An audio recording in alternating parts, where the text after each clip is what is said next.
আয়াতটা পড়া আয়াতের অর্থটা কি দেখেন।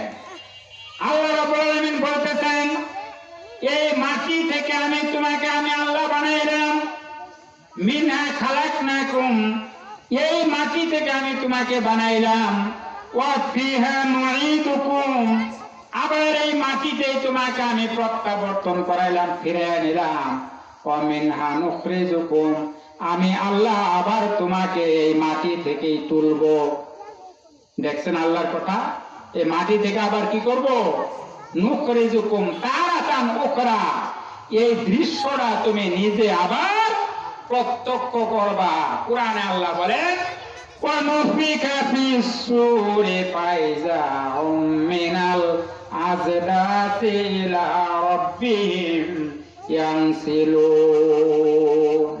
ওই খোদার দিকে আমাদের আবার চলে যেতে হবে। বলেন সুবহানাল্লাহ। এখানে জোর করে থাকা যাবে? আপনারা কি বলেন, থাকা যাবে বাবাজি? এই যে বয়স হয়ে গেছে কারো 50, 60, 70, 80, একদিন না একদিন তো রবে ডাক দিলে অবশ্যই তার কাছে চলে যাওয়া লাগবে। তাইলে ওই পরপারের পুঁজিটাও তো আমাদেরকে এখান থেকে করে নেওয়া লাগবে। ঠিক বলছি না বাবাজি? এবার শুনেন, একটু সুসংবাদ দেই। সুসংবাদটা কি? বসছেন একটা ভালো জায়গা। কোথায় বসছেন? এটা একটা ভালো জায়গা না? এটা জালিসুর রহমান বলা হয়েছে। কি এর জালিস? জালিসুর রহমান অর্থ হইল this is the conference of Allah. এটা আল্লাহর একটা বৈঠক, আল্লাহর একটা দরবার। জোরে বলেন সুবহানাল্লাহ। গাশিয়াত হুমুর রহমান ওয়া হাফাত হুমুল মালাইকা। আল্লাহ রহমত চারদিক দিয়া বেষ্টন করে আছে। খোদার ফেরেশতারা চারদিক দিয়া পাহারা দিতেছে, ওই মিলিটারি ফোর্সের লান। জোরে কোন সুবহানাল্লাহ।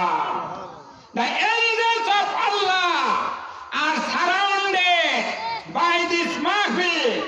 এই মাহফিলের চারদিক দিয়া ফেরেশতারা বেষ্টন করে আছে এবং আল্লাহ reveals his gift on this মাহফিল। এই মাহফিলের উপর আল্লাহ তার রিভেল করতেছেন, গিফট, রহমত বর্ষণ করতেছেন। জোরে কোন সুবহানাল্লাহ। এই রহমত যদি পাইতে চান, এনে ভিতরে হওয়া লাগবে নাকি দোহানো বইয়া থাকলে বলে?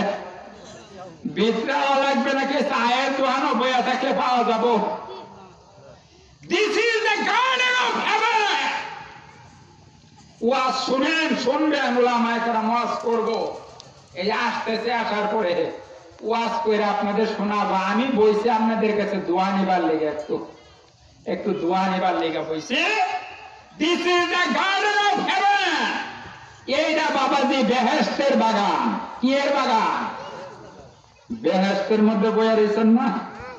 বেহেশতের মধ্যে, তাহলে বেহেশতের মধ্যে যে বইয়া রয়েছেন, আপনার জীবনের সকল কর্মকাণ্ডগুলি আল্লাহ লিপিবদ্ধ করতেছেন, ক্যামেরা বন্দী করতেছেন।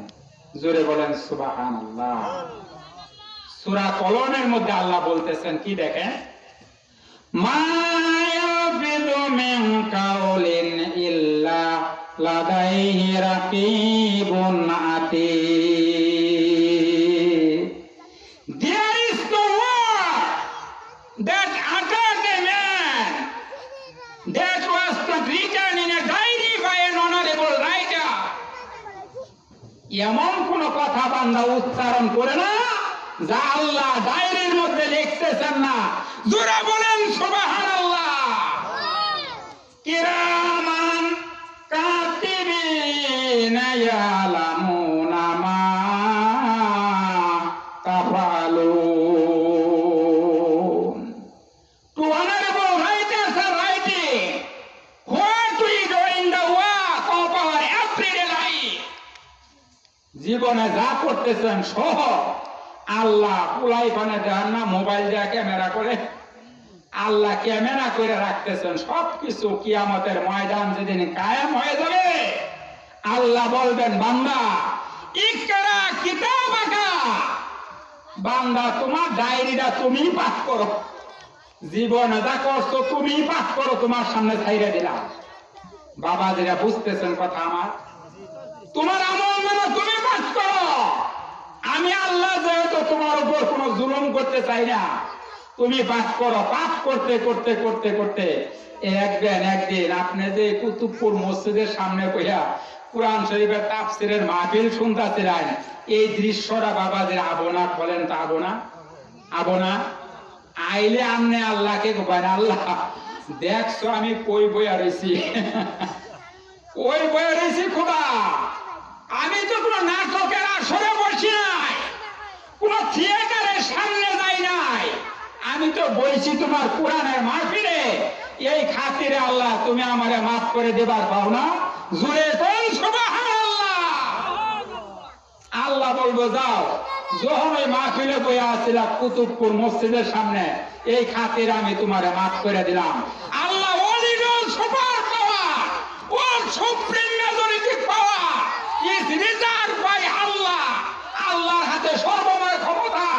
আল্লাহ খালি চাবেন বিশ্ব নবীর উম্মতদেরকে কেমনে তাড়াতাড়ি জান্নাত দেওয়া যায়। জোরে বলেন সুবহানাল্লাহ। বাবাজিরা ওয়াজ শুনবার চান, সময় 2 ঘন্টা দেন, ওয়াজ শোনাই দেই আমি। বিশ্ব নবীর উম্মত কারা কারা? আমরা না? আল্লাহ চাইবেনি আমার বন্ধুর উম্মত গুলিরে কেমনে তাড়াতাড়ি জান্নাতে পৌঁছানো যায়। কোন সুবহানাল্লাহ সুবহানাল্লাহ। আমরা তো মাঝে মধ্যে ইসলাম থুইয়া দৌড় মারি বঙ্গোপসাগরের দিকে, কথা ঠিক না? আগে আগে জানবা চাই। পাঞ্জাবি মিলিটারি স্বাধীনতা যুদ্ধ যখন চলতেছিল বাবাদের, আপনারা দেখছেন, আমার দেখার সুযোগ হয়েছে না, কারণ আমার জন্ম বাবাজিরা কথাটা ভাইদা ভাই বললাম 1976 সনে, বয়স যাই দেখেন, জন্ম 76। ওই এগুলি দেখার নসিব আমার হয় নাই।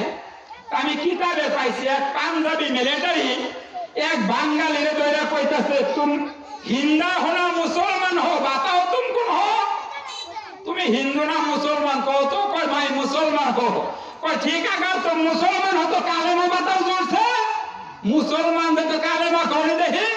এবার বাঙালি মিলিটারি কইতাছে, লা ইলাহা ইল্লা আনতা সুবহানাকা ইন্নী কুনতু মিনাজ জালিমিন। পাঞ্জাবি মিলিটারি কইতাছে, বাঙালি না জানদালি, হ্যাঁ मैंने तुमको कलेमा बताने को कहता हो, ये तो कलेमा नहीं है बंगाली, ये तो मुसीबत में दुआ है। तुम्हारे कलम कलेमा कबा, तुम्हें तो वही दुआ কইতাছো যেটা মানুষ বিপদের মধ্যে ফেরা কয়। বাঙালি কইতেছে, हम भी मुसीबत में गए हैं, আমি তো মুসিবতে পড়ে কলেমা ছাড়ছি, এমনি ছাড়ছি। বাবাজিরা বুঝছেন তো? বিপদে করলে আঙ্গর অবস্থা এরকম হয় কিনা না হয় বলেন তো দেখি। বাবাজি এই না আমাদের অবস্থা। জান্নাতের আশা কেমনে করি আমরা বলেন? কিন্তু হ্যাঁ, আমি আপনাদেরকে এনশিওর করতেছি, আমি আপনাদেরকে সার্টিফাই করতেছি বাই দ্য গ্রেস অফ আল্লাহ, আল্লাহর মেহেরবানিতে একদিন যেহেতু লা ইলাহা ইল্লাল্লাহ পড়ছে, খাডা খাডা ভাঙ্গা চূড়া কথা কইতেছি বাবাজিরা, টাইম কম কারণে সামনে আসার নামাজ শর্টকাট কথা বলতেছি। যেহেতু একবার লা ইলাহা ইল্লাল্লাহ পড়ছেন, জীবনে পড়েন নাই বাবাজি, পড়ছেন না?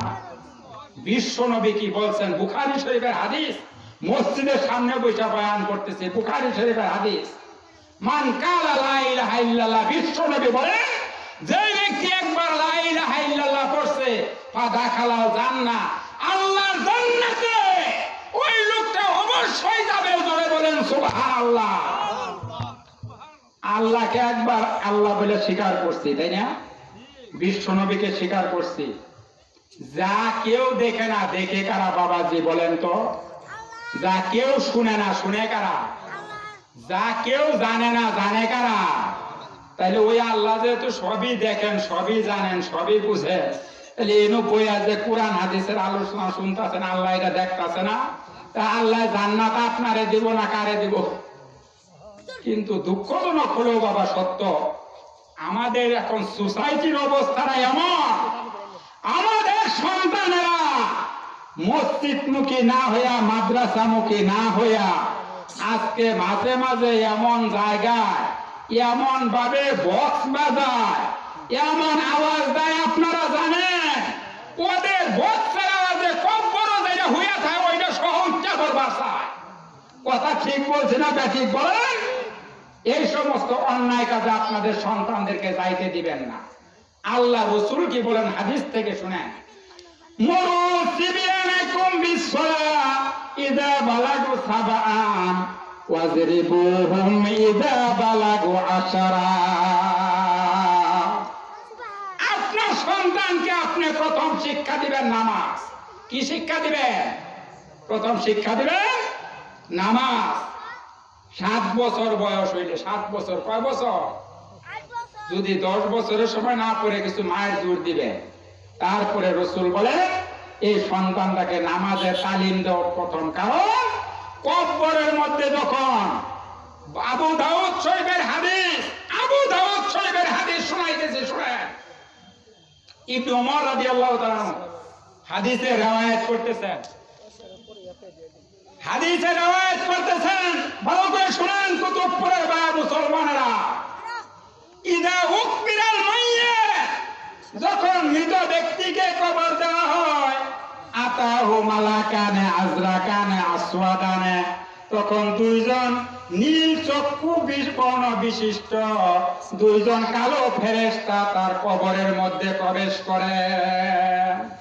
শুনেন মুসলমান ভাইরা, যখন মৃত ব্যক্তিকে কবরে নামানো হয়, আবু দাউদ শরীফের হাদিস বলতেছে, শুনেন। ইদা উকবিরাল মাইয়্যিত, যখন মৃত ব্যক্তিকে কবরে নামানো হয়, আতাহু মালাকানে আজরাকানে, দুইজন ফেরেশতা আছে নীল চক্ষু বর্ণ বিশিষ্ট, আসওয়াদানে, ফেরেশতা রং হইল কালা ফেরেশতা, কালা ফেরেশতা। ফায়ুক আদানিহি, কবরের বাসিন্দাটাকে ব্যক্তিটাকে তুইলা বসা।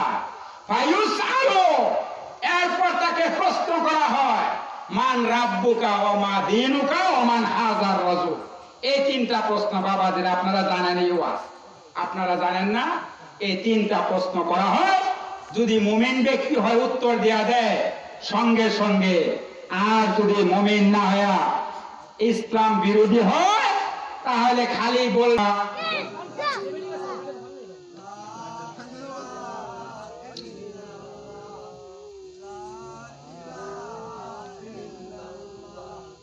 লা ইলাহা ইল্লাল্লাহু মুহাম্মাদুর রাসূলুল্লাহ। সকলে পড়ি সাল্লাল্লাহু আলাইহি ওয়াসাল্লাম। বাবাজিরা, যে কথা বলতাছিলাম, যদি কবরবাসী জবাব দিবার পায় তো আলহামদুলিল্লাহ, জান্নাতের সুগ্রাম। আর জবাব দিবার না পাইলে কবর খাতির করবে না। আমি আসছি খালি হাতে, আবার যাব খালি হাতে। কথা ঠিক না ঠিক বলেন? আমি আসছি খালি হাতে, আবার যাব খালি হাতে। ইউরো ডলার রিয়াল দিনার আসল কবরেতে, আসল কবরেতে। আমি আসছি খালি হাতে, আবার যাব খালি হাতে। কথা ঠিক না ঠিক বাবাজিরা বলেন? এই দুনিয়াত আপন বলতে আমার বলতে কিছু আছে বাবাজি, বলেন তো? আমার বলতে কিছু আছে? কুরআন থেকে শুনেন আল্লাহ কি বলেন, লিল্লাহি মা ফিস সামাওয়াতি ওয়া মা ফিল আরদ। এই জমিনে যা কিছু আছে সব আমি আল্লাহ। সব কার? আমার জান কার? মাল কার? এই দুনিয়া কার? তাইলে এত অহংকার কেন বাবাজি? প্রশ্ন করলাম, এত অহংকার কেন? এত অহংকার কেন আমাদের? আল্লাহ রাসূল কি বলেন? তাইলে কুরআন থেকে আরেকটু শুনুন। কুল ইন্না সলাতি ওয়া নুসুকি ওয়া মাহইয়ায়া ওয়া মামাতি লিল্লাহি রাব্বিল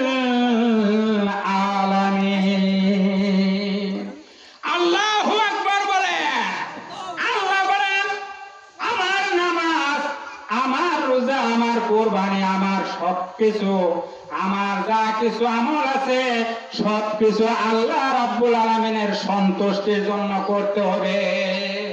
কার সন্তুষ্টির জন্য? নামাজ পড়বো কার খুশির লেগা? রোজা রাখবো, যাকাত দেব, হজ করব, স্ত্রীকে পর্দায় রাখবো কার খুশির জন্য? আমার প্রতিবেশী খুশি হোক, এটা আমার কাম্য না। কথা ঠিক বলছি না ঠিক বলছি? সুতরাং বাবাজিরা, আল্লাহর খুশির জন্য আমাদের সবকিছুই করতে হবে। কথা ঠিক না বেশি? আল্লাহর নবী হাদিসে কি বলেন শুনেন। আবু হুরায়রা রাদিয়াল্লাহু তাআলা এই হাদিসের বর্ণনাকারী। আন আবি হুরায়রা রাদিয়াল্লাহু তাআলা আনহু قال رسول الله صلى الله عليه وسلم من كان في قلبه مثقال ذرة من الكبر لا يدخل الجنة من كان في قلبه مثقال ذرة من الكبر। যে ব্যক্তির অন্তরের মধ্যে যারা পরিমাণ অহংকার থাকবে, এই ব্যক্তি জান্নাতের সুঘ্রাণ পাবে না। জুড়ে বলেন নাউযুবিল্লাহ। অহংকারে চুলে এমন অবস্থা দাঁড়ায় অনেকে, পাও মাটি দিয়ে একবার ছাড়া এর উপরে দিয়ে আরে। কথা ঠিক থাকে ঠিক বলে? 5 তলা বিল্ডিং এর মালিক হলে তালা ফিনা, এটা হেলিকপ্টারে চলে, আর 10 তলা হলে বিমান দেওয়া চলে। কথা ঠিক না? আগে বাবাজিরা ওপেন তার ধারণারি, ওপেন হাত তাড়াতাড়ি করলে ভিতর থেকে কলজা ফের পা বিভিন্ন কিছু বাইরে তো। এখন আমি মনে করি ওপেন হাত তাড়াতাড়ি করলে বাইরে খালি কয়েক বস্তা মান যায়। কথা ঠিক না ঠিক করছি বলে?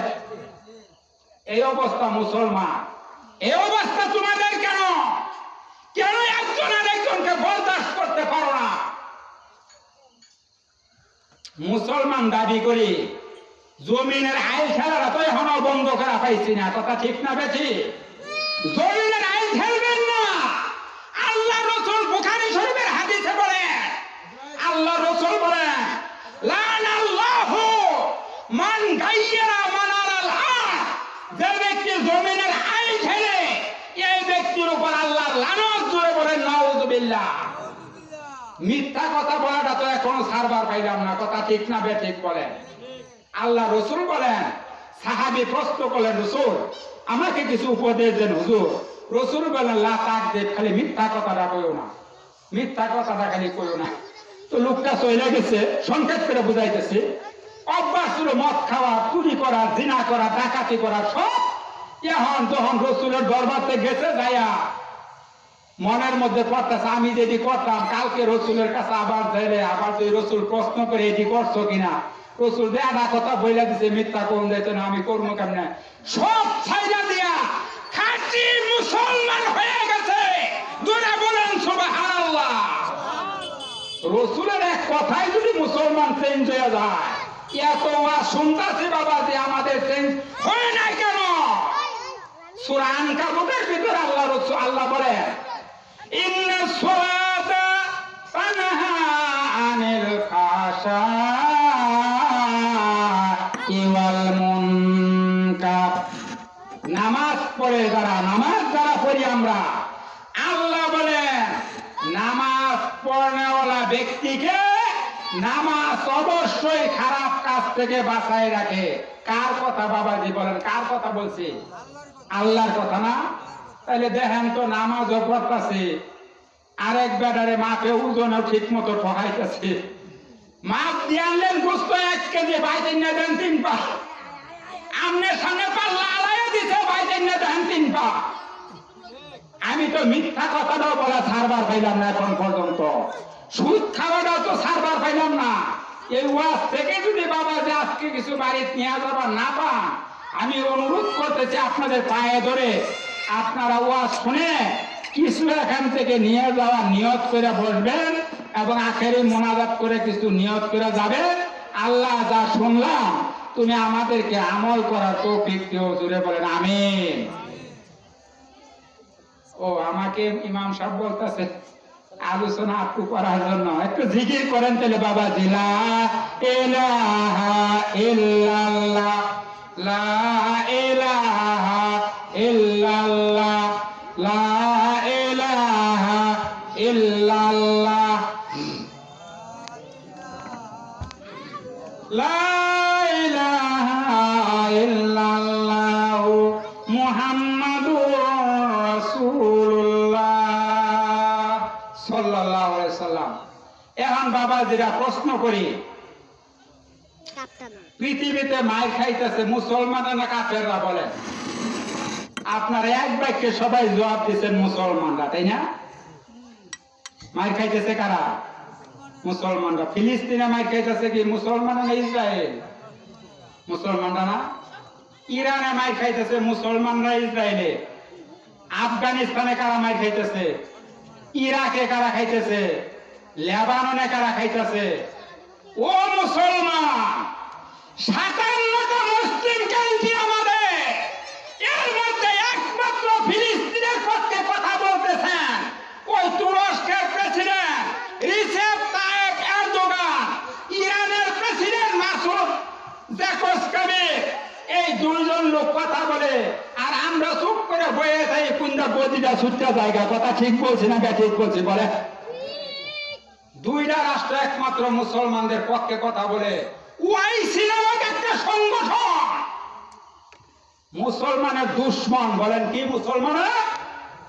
সব আরব কান্ট্রি আজকে ইসরায়েলের পক্ষে, একমাত্র ইরান এবং তুরস্ক, এই দুইটা রাষ্ট্র খালি মুসলমানের, ইসরায়েলের নাই ফিলিস্তিনের পক্ষে কথা বলতেছে। আর আমরা বাংলাদেশ থেকে ওর পক্ষে গেলে আমার গদি থাকতো না। সুবহানাল্লাহ, এমন সুট করে বইয়া তাই গদি দাদাটা আমার ঠিক কাহে। কথা ঠিক বলছে না ঠিক বলে? এই দেশের সম্পদ সুইজারল্যান্ডের ব্যাংকে নিয়ে জমা করো, এই বাংলাদেশের মানুষগুলিকে কষ্ট দেওয়ার জন্য আবার দাবি করো মুসলমান। কথা ঠিক বলছে না ঠিক বলছে? বলে মুসলমান এ করে বলে। মুসলমান কাদেরকে বলতো? সূরা হাসর থেকে শুনে, ওয়ায়ুসিরুনা আলা আনফুসিহিম ওয়ালাউ কানা বিহিম খাসাসা। সাহাবীরা নিজে না খাইয়া আরেক সাহাবীকে খাবার ব্যবস্থা কইরা দিতেন। কোন সুবহানাল্লাহ। যুদ্ধের ময়দান থেকে সাহাবীরা পানির পিপাসায় কাতর হয়ে পানি করতেছে। সাহাবী মস্কের ভিতরে করে পানি লইয়া ঢুকছে, পানিওয়ালার কাছে পানি নিয়ে গেছে, বলছে আমার পানির দরকার নাই, আমার ভাইকে পানি দাও, পানির জন্য সে হাহাকার করতেছে। তার কাছে গেছে, বলছে তাকে দাও, আমার দরকার নাই। এইভাবে সাহাবী 70 জন সাহাবীর কাছে পানি রয়ে গেছে, কেউ পানি পান করে নাই। সাহাবী ব্যাক করলেন, আবার আয়েশা দেখে একজন মুসলমান দুনিয়ায় নাই, সবাই শহীদ হয়ে গেছে। বাবা যে সুবহানাল্লাহ বললেন না? এই হলো সাহাবীদের চরিত্র। আর আমগর চরিত্র হইল খালি। আজকে আপনারা বলেন, আজকে ইউরোপ, জাপান, আমেরিকা, ভারত এরা অগ্রসর হয়, এরা চিন্তা করে মহাকাশে, আর আমরা চিন্তা করি আমার পেটটার খালি। কথা ঠিকটা ঠিক বলেন? বাবাজি কথা ঠিক বলছে না ঠিক বলছে? এরা চিন্তা করে কি মহাকাশে যাওয়া, আর আমরা চিন্তা করতেছি কি আঙ্গর পেটটার লেগা খালি। বাবাজি ঠিক না? একটা হাদিস কইয়া বাবাজি আলাপ শেষ করবো, কারণ নামাজ দাঁড়াই যাবে। আল্লাহ রাসূল বলেন, লিল মুমিনি আলাল মুমিন, এক মুমিনের আরেক মুমিনের উপর 6টা হক আছে। কয়টা হক? এই 6টা হক আজকে মুখস্থ করে নেওয়া যাবে। এক নাম্বার, আমি সংক্ষেপ করতেছি হাদিসটা, বুখারী মুসলিম শরীফের হাদিস। এক মুমিনের উপর আরেক মুমিন, আপনি একজন মুমিন, আমি একজন মুমিন, যদি দাবি করি আপনার উপর যেমন আমার 6টা হক আছে, আপনার উপর আমারও তেমন 6টা হক আছে। এক নাম্বার হলো ইজা আতাসা ইউজুবি ইয়াজিবু ইজা আতাসা। প্রথম আছে হাদিসে ইয়াউদুহু ইজা মারিজা। তোমার মুসলমান ভাই যদি কোন সময় অসুস্থ হয়ে পড়ে তার দেখাশোনা করবা। এক নাম্বার হচ্ছে আপনি অসুস্থ হইলে আপনার পাশে যারা প্রতিবেশী আছে তারা আপনার খোঁজ খবর নেবে, এটা হলো 1 নাম্বার হক। 2 নাম্বার ইউসাম্মিত হয়ে যা আতাসা, যদি কোন মুসলমান হাসি দেয়, হাসি দেয় না বাবা যে আমরা, যারা এই হাসির আওয়াজ শুনবে সকলের বলা ইয়ার হামুকাল্লাহ। উনি যদি আলহামদুলিল্লাহ কয় হাসি দেওয়ার পরে, হাসি দেওয়ার পরে যিনি হাসি দিবেন তিনি বলবেন আলহামদুলিল্লাহ। আপনারা জবাব দিবেন কিভাবে? ইয়ার হামুকাল্লাহ বলেন, ইয়ার হামু। আরো হাদিসে আবারও আছে, আমি ওইটুকু বললাম না, সংক্ষিপ্ত ভাবে শোনাইলাম। ইয়ার হামুকাল্লাহ মনে রাখবেন, ইয়ার হামুকাল্লাহ। 3 নাম্বার ইউসাল্লিমু ইযা লাকিয়াহু, আপনার সঙ্গে সাক্ষাৎ হলে সালাম দেওয়া। সাক্ষাৎ হলে কি দেওয়া? সালাম দেওয়া। ওয়া ইউযিবু ইযা দাআহু, আপনাকে যখন কোন দাওয়াত দিবে দাওয়াতে অংশগ্রহণ করা, শরীক হওয়া। আজকাল তো দাওয়াত দিলে যদি গরিব মানুষেরা যদি টাকা পয়সার মালিক কয় কিছু, ওই বেটার বাস আমি দাওয়াত খাবার কি যাবো, এবার অহংকারের চুড়ে যায় না। কথা ঠিক না বেঠি ভাই? এটা রসুলের আদর্শ না। রসুলের আদর্শ হলো তোমাকে যত নিচু মানের লোকই হোক দাওয়াত দিলে তার দাওয়াতে শরীক হওয়া। ওই একটা দিও জানাজাটা হয়ে যা মাতা, মারা গেলে তার জানাজায় শরীক হওয়া। কয়টা বলছি? কর গুন্না গুন্না 5টা কইছি। 1 নাম্বার হাসি দিলে জবাব দেওয়া, অসুস্থ হলে দেখাশোনা করা, দেখা হইলে সালাম দেওয়া, দাওয়াত দিলে দাওয়াতে যাওয়া, মারা গেলে জানাজায় যাওয়া, সর্বশেষ